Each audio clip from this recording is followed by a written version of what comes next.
saya menyatakan bersedia menjadi calon wakil presiden Republik Indonesia bagi yang selama ini menunda untuk menentukan pilihan karena menunggu kepastian dari saya. Maka saat ini saya menyatakan saya bersedia untuk ikut kontestasi. Bersama Mas Ganjar, saya akan mendedikasikan diri, semua kemampuan saya, ilmu saya, pengalaman saya, ketegasan dan keteguhan sikap saya, serta keberanian-keberanian yang selama ini saya usahakan untuk selalu ditunjukkan kepada bangsa dan negara Indonesia. Dengan ridho Allah Subhanahu wa Ta'ala, langkah kita dalam mewujudkan Indonesia sejahtera lahir batin, adil dan makmur akan mendapatkan jalannya. Qabul.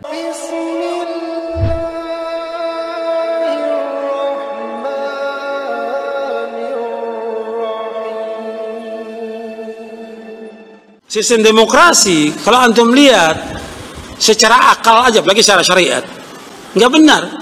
Kan demokrasi dari demokratos, artinya suara rakyat, suara Tuhan. Benar nggak itu?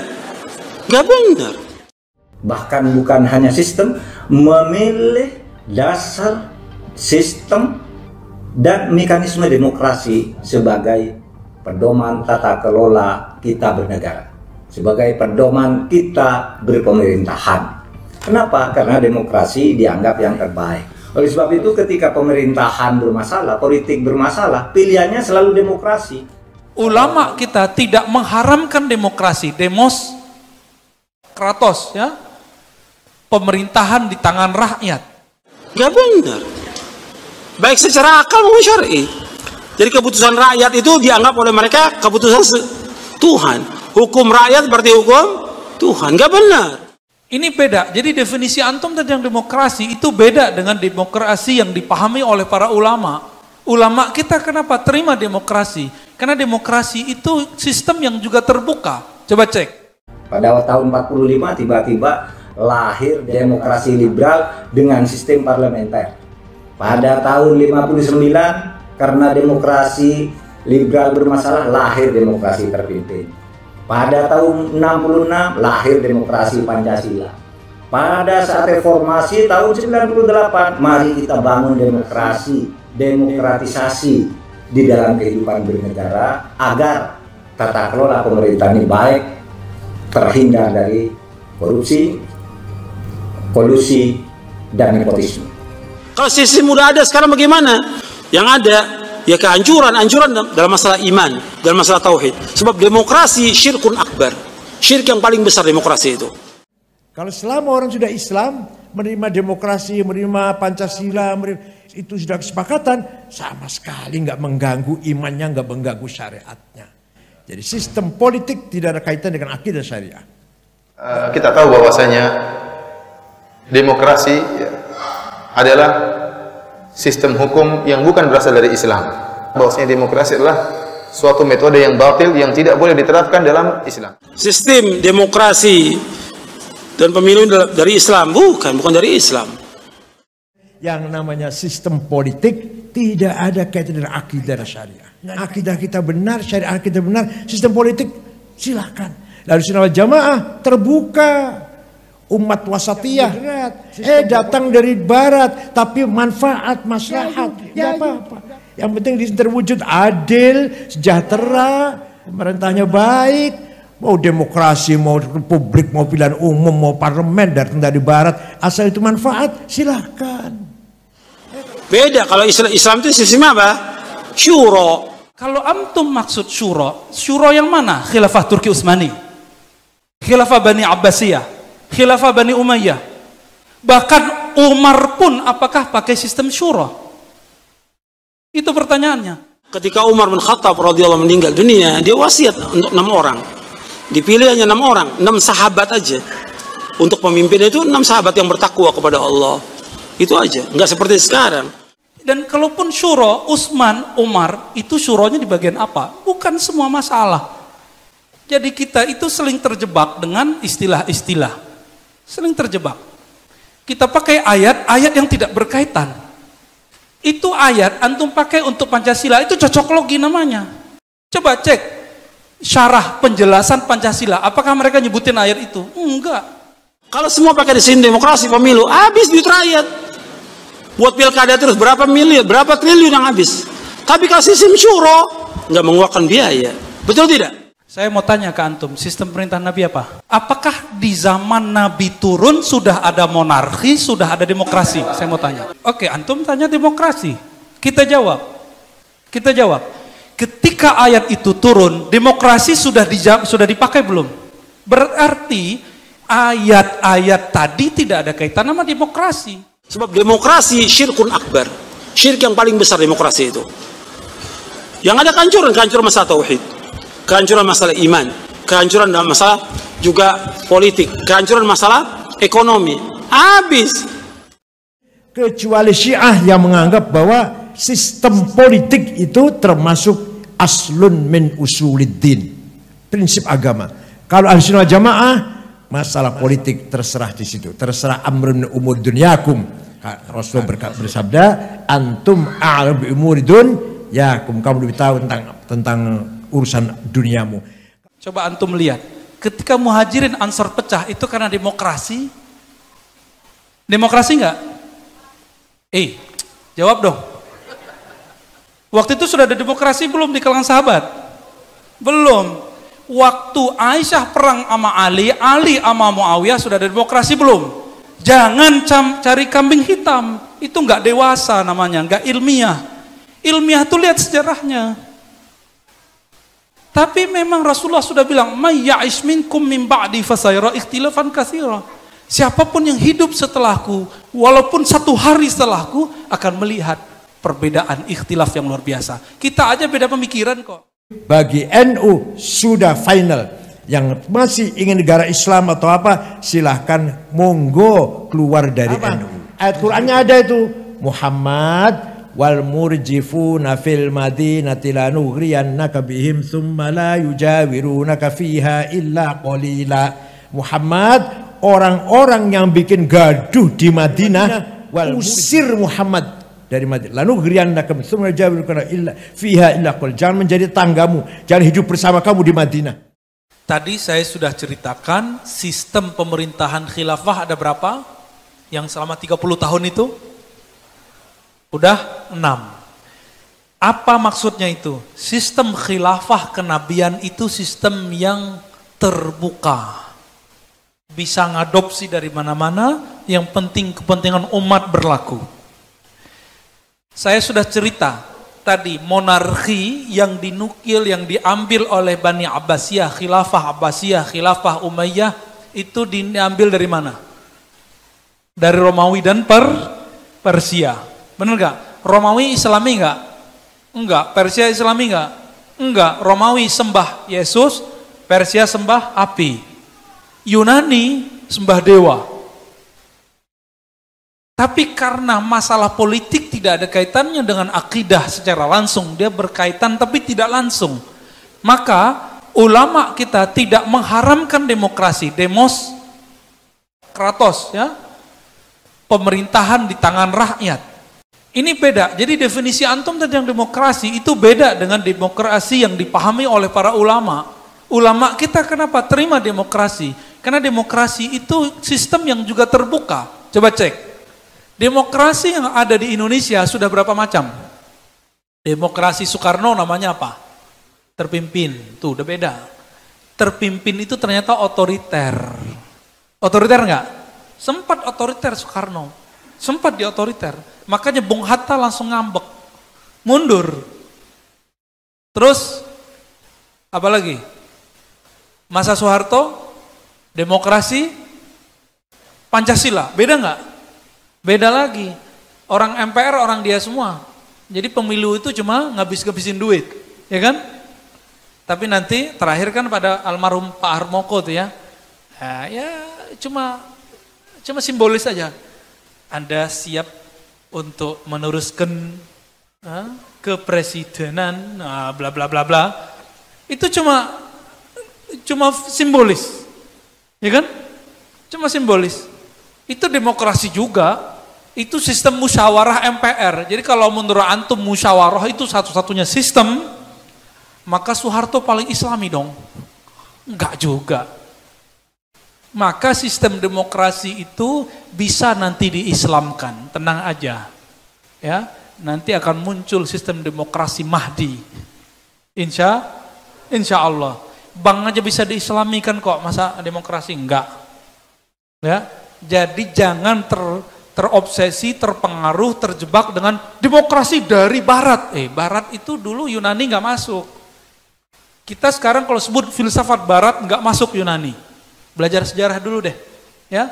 Filsafat Barat bukan filsafat Yunani. Sekarang dibedakan.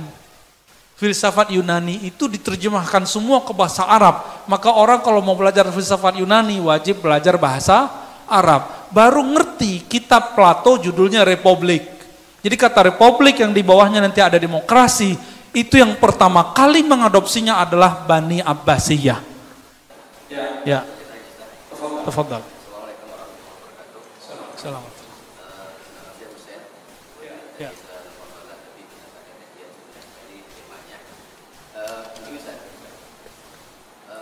Pertama perspektif Indonesia. Oke. Itu mintanya saya. Oke. Yaitu dari mana kata demokrasi? Sementara Pancasila mengamanahkan adalah kerakyatan. Itu dipimpin oleh hikmah, permusyawaratan, perwakilan. Itu kalimat ulama.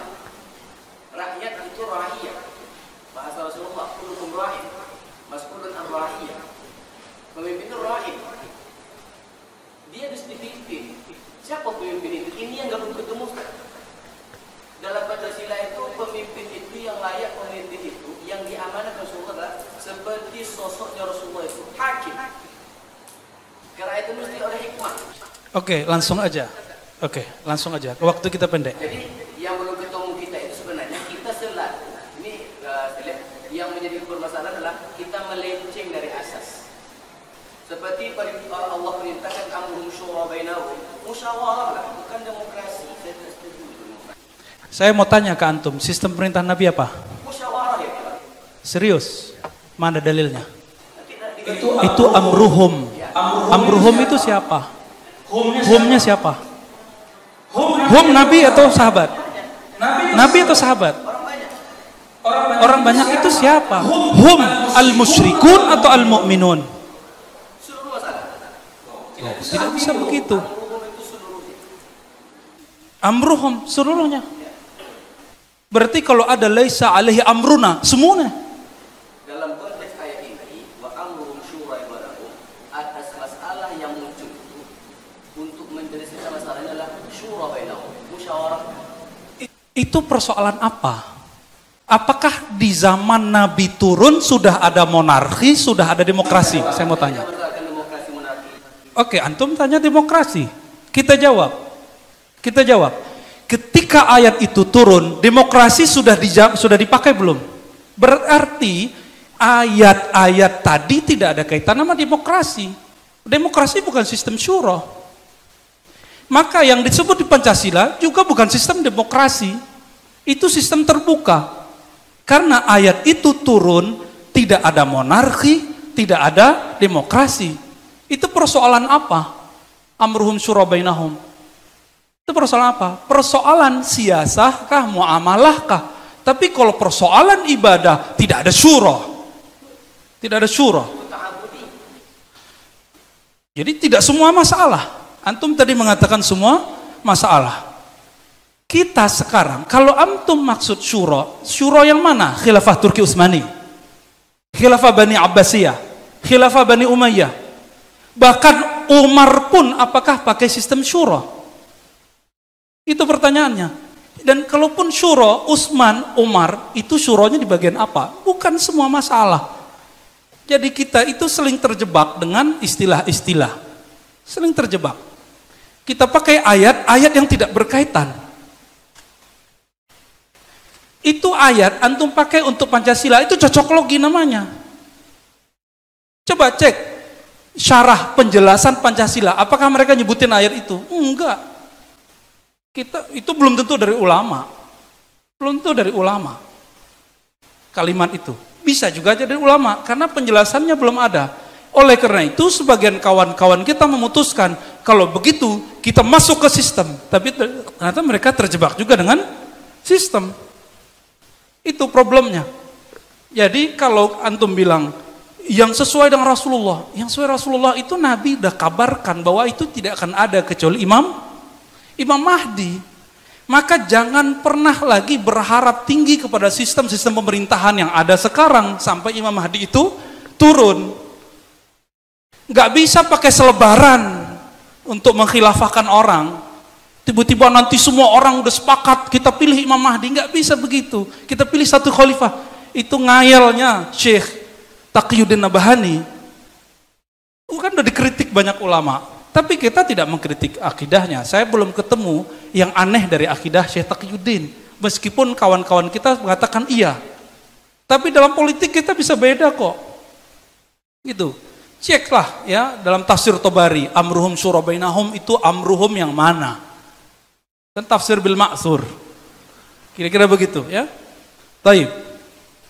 Tafadhal.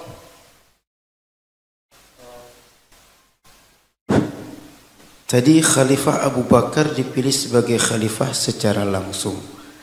Namun Abu Bakar itu sudah dipilih oleh Nabi sebelum beliau wafat. Para sahabat menganggap Abu Bakar merupakan pilihan Nabi untuk menggantikannya sebagai khalifah. Karena ketika Nabi sakit parah dan tidak bisa jadi imam salat, beliau meminta Abu Bakar yang menjadi imam. Mohon penjelasan Ustaz tentang hal ini. Iya. Kembali aja ke kitab Al-Ghiyasi karya Imam Al-Juwaini, karya Imam siapa? Al-Juwaini, guru Imam Ghazali. Kata Imam Al-Juwaini, jika dalam persoalan ibadah ikhtilaf itu biasa, apalagi dalam persoalan siyasah. Fikih ibadah kita bisa beda nggak? Ya, saya sama antum itu udah beda cara sholatnya kadang-kadang ya. Ada yang tangannya ditahan dulu waktu bangkit dari sujud, ada yang enggak. Ya bener nggak? Serius? Bener ya? Itu ikhtilaf dalam ibadah. Ada yang kunut, ada yang enggak kunut, ada yang jahar basmalah, ada yang enggak. Itu ikhtilaf dalam ibadah. Itu diterima. Apalagi kata beliau, ikhtilaf dalam siyasah. Bagaimana dengan Abu Bakar As-Siddiq? Abu Bakar As-Siddiq ini diperdebatkan. Saya mau tanya, kalau ada imam fi shalah, apakah dia paling berhak jadi pemimpin, jadi gubernur, jadi raja, jadi presiden? Paling berhak gak? Imam dalam sholat paling berhak gak? Oleh karena itu, dalil-dalil ulama ahlus sunnah mengenai Abu Bakar paling berhak jadi khalifah karena Nabi sudah angkat jadi imam sholat, itu dalilnya tidak dianggap kuat. Nggak dianggap kuat, karena Nabi belum pernah menaskan. Yang mengatakan Nabi menaskan pemimpin itu cuma Syiah. Jadi jangan sama lagi antum dengan Syiah. Ya, yang mengatakan Nabi sudah sudah tunjuk pemimpin setelahnya, siapa yang ngomong begitu? Jadi kalau antum mengatakan Nabi sudah tunjuk Abu Bakar, bedanya sama Syiah apa? Ya, jangan terjebak lagi. Abu Bakar itu bacain sebuah hadis ketika orang-orang Ansor mengangkat seorang pemimpin dari kaum Ansor. Apakah kaum Ansor nggak tahu Abu Bakar jadi imam? Tahu semua kok. Berarti kaum Ansor yang juga faham Al-Quran dan Sunnah meyakini bahwa imam sholat nggak mesti imam fil siyasah. Maka mereka angkat sendiri. Lalu Abu Bakar bacakan hadis, ala immatu min Quraisy. Imam itu mesti dari Quraisy. Orang Ansor langsung ciut. Langsung ciut. Bahkan yang sudah dibaiat tadi kemudian menghilang beberapa hari, lalu baiat Abu Bakar As-Siddiq. Begitu. Ya, jadi pemilihan Abu Bakar murni pemilihan langsung dari masyarakat. Langsung. Masyarakat dua partai. Jadi Ansar Muhajirin saat itu sudah dua partai. Partai Muhajirin, partai Ansar. Cuma dulu disebut kaum Muhajirin, kaum Ansar. Gitu ya. Sistemnya apa tadi? Pilihan langsung. Apakah Abu Bakar benar-benar seperti Nabi? Enggak juga. Tapi Abu Bakar berusaha seperti Nabi. maka tidak akan mungkin kita menemukan kekhalifahan benar-benar seperti Nabi. Paling cuma alamin haji nubuwah. Kaedah-kaedah yang dia buat sudah mirip dengan kaedah-kaedah Nabi. Tapi mirip-mirip sekali juga enggak. Makanya Umar pun protes kepada Abu Bakar ketika Abu Bakar mengirim Khalid Al-Walid membakar orang-orang murtad. Dianggap keluar dari minhaj nubuwah. Debat mereka. Ketika Umar naik, Khalid bin Walid langsung dipecat. Artinya mereka juga beda. Baru Umar yang buat sistem syuro, perwakilan lagi. Apa tadi kalimatnya di Pancasila? Kerakyatan. Saya kalau masuk ASN kayaknya nggak lolos deh, nggak hafal Pancasila soalnya. Karena bertahun-tahun mengatakan Pancasila itu tauhid. Saya lebih dari 10 tahun mengatakan itu. Pancasila itu tauhid. Waktu sekolah saya nggak pernah hormat kecuali waktu sanawiyah, waktu SD. Pas udah aliyah saya nggak pernah hormat ke bendera. Saksinya teman-teman saya sendiri. Ya, nggak pernah hormat. Padahal kita di depan. Karena saya bilang ini tauhid. Orang bilang Pancasila. Saya subhanallah aja, subhanallah. Karena nggak ngerti sejarahnya. Sampai kemudian saya benci kepada Soekarno dan Hatta. Karena dianggap pengkhianat piagam Jakarta. Nah ini jadi curhat lah ini. Ya. Lalu sampai ketemu buku Prof. Dr. Endang. Ya, Endang ini anak Isa Al-Ansori apa Saifuddin Ansori ya, saya lupa. Itu anak dari pejuang yang dia kemudian ceritakan proses piagam Jakarta yang sebenarnya dan lalu kemudian saya terjemahkan ke bahasa Arab. Itu masuk dulu ke Kementerian Agama ya tahun-tahun 2010. Itu saya timnya dan saya nerjemahin dari awal sampai akhir. Tapi ketua tim yang dapat nama saya udah nggak ada di situ. Ya, jahat juga mereka itu ya. Jadi itu terjemahan saya itu. Ya. Tapi waktu itu terjemahannya masih jelek. Jadi syukurlah nama saya nggak masuk. Saat itu saya kemudian berpikir, ya Allah ternyata Soekarno tidak seperti yang kita bayangkan. Soekarno ketika dekret presiden menyatakan Pancasila dimaknai dengan piagam Jakarta kembali kepada syariat Islam. Sudah kembali, sudah. Semenjak saat itu saya tobat berhari-hari karena sudah menghujat Soekarno bertahun-tahun. Gak tahu Allah ampuni atau tidak ya. Jadi ini jangan terlalu ya. Jangan terlalu putus asa lah. Kita masih sedang berjuang kok ya. Masih sedang berjuang. Gitu teman-teman semua. Afwan ya kalau aneh suaranya meninggi karena antum nanyanya meninggi juga. Ya.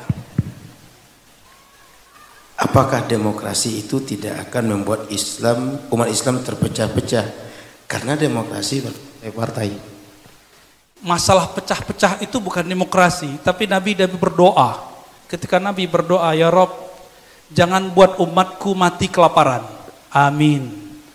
Yang kedua, ya Allah jangan buat umatku mati tenggelam. Amin. Tapi ketiga, ya Allah jangan pecah belahkan umatku. Nggak ada aminnya kata Jibril. Jadi betul-betul sudah diprediksi oleh Nabi. Coba antum lihat. Ketika Muhajirin Ansor pecah itu karena demokrasi. Demokrasi nggak? Jawab dong.